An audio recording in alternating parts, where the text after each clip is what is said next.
Hello everyone, आज हम बात करेंगे डेंटल इम्प्लांट्स के बारे में।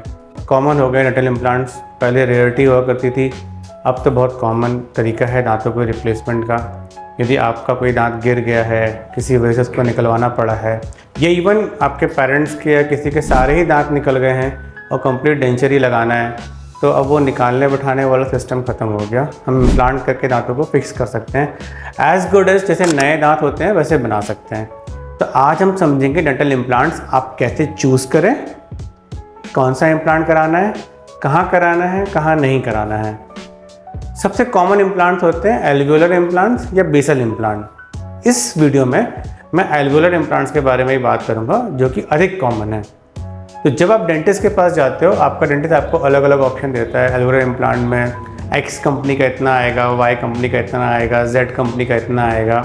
तो वी विल डिस्कस कि हमें डिसाइड कैसे करना है कौन सा इम्प्लांट कराना है। बेसिकली इम्प्लांट्स का क्लासिफिकेशन है उनकी कंट्री ऑफ ओरिजिन से, किस कंट्री में बने हैं। तीन इंपॉर्टेंट हैं, तीन ज़्यादा कॉमन है। ओरिजिन या तो उनका इजराइल का है, या उनका ओरिजिन साउथ कोरिया से है, या उनका ओरिजिन यूएस से है। अब कुछ इंडियन इम्प्लांट्स भी मार्केट में है जो कि अच्छा परफॉर्म करते हैं। एडिन, नॉरिस, ये सब इजरायली इम्प्लांट हैं। ऑस्टिम, डैनशम, ये सब कोरियन इम्प्लांट हैं। डबल बायोकेयर और दूसरे जो इम्प्लांट्स हैं वो यूएस बेस्ड हैं। सभी इम्प्लांट्स अच्छे होते हैं। आपका डेंटिस्ट बेस्ट व्यक्ति है। मैं पर्सनली ऑस्टिम इम्प्लांट ज़्यादा करता हूँ, या नॉरिस भी करता हूँ। ऑस्टिम इज़ माई फेवरेट। ऑस्टिम की बॉडी ज़्यादा अच्छी, ज़्यादा सिलेंड्रिकल बॉडी है, and Osstem was the first company जिसने इम्प्लांट्स को इतना मार्केट में इंट्रोड्यूस किया। नाउ इम्प्लांट्स बेसिकली एक टाइटेनियम का स्क्रू है, जिससे हम आपकी बोन में प्रिसाइज ड्रिल करके प्लेस कर देते हैं। पेशेंट बहुत डरता है, ड्रिलिंग होगी, स्क्रू लगेगा। ऐसा कुछ नहीं होता है। दांत निकलवाने में जो दर्द हुआ होगा उसके मुकाबले इम्प्लांट प्लेसमेंट में बिल्कुल भी दर्द नहीं होता। इम्प्लांट प्लेसमेंट का मोस्ट इंपॉर्टेंट चीज़ है प्रिसीजन और ट्रीटमेंट प्लानिंग। कितने अच्छे से ट्रीटमेंट प्लान किया है आपको कौन सा इम्प्लांट डालना है, कितने एंगल पर डालना है, क्या साइज़ का इम्प्लांट डालना है, और कितने प्रिसीजन से वो ड्रिल किया है, वो उस पर डिपेंड करेगा कि इम्प्लांट की लॉन्जिविटी कितनी है, सर्वाइबिलिटी कितनी है। रेस्ट एश्योर्ड इम्प्लांट सबसे अच्छा तरीका है यदि हम कर सकते हैं मिसिंग दांत को रिप्लेस करने का, प्रोवाइडेड तीन चीज़ें। एक, आपकी बोन डेंसिटी अच्छी होनी चाहिए। आपको हड्डियों से जुड़ी हुई बीमारियां जैसे ऑस्टियोपोरोसिस नहीं होना चाहिए। दो, डायबिटीज़ नहीं हो तो बेस्ट है, पर यदि डायबिटीज़ है तो वो कंट्रोल होनी चाहिए।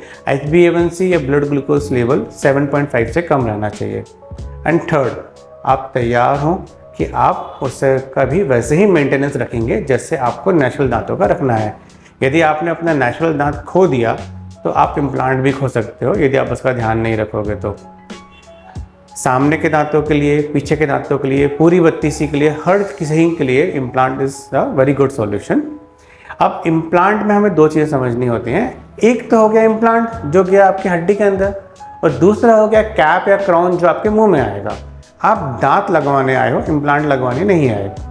पर दांत लगेगा तो इम्प्लांट के ऊपर। इन दोनों ही चीज़ों को कंसिडर करना है। आप कैप स्क्रू रिटेन लगाएंगे, सीमेंट रिटेन लगाएंगे, सेरामिक लगाएंगे, जिरकोनिया लगाएंगे, ये सब आपके डिमांड्स और अवेलेबिलिटी पर डिपेंड करता है। यदि आपको कुछ भी डाउट हो इम्प्लांट्स के बारे में, feel free to talk to me. आप हमको DM करिए, YouTube पे मैसेज करिए, मुझे उसका आंसर देने में खुशी होगी। Thank you.